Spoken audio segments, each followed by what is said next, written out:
I'm Brandon Joseph G. Romana from STEMD. And what do you think Filipino love eat balot? Filipinos love to eat balot because it is more than just food. It is just part of our culture and it has become a comfort food for many.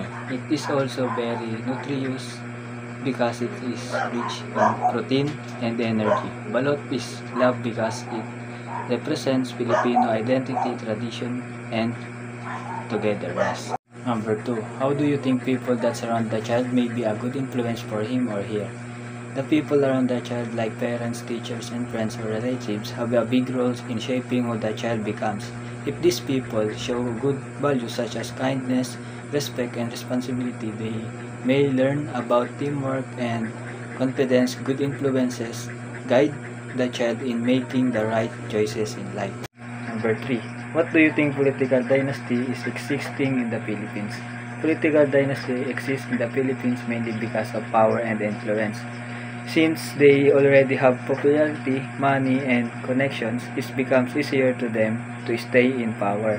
And also many Filipinos still vote for familiar names which help political dynasties continue other beliefs. It limits opportunities for new leaders and weakens democracy.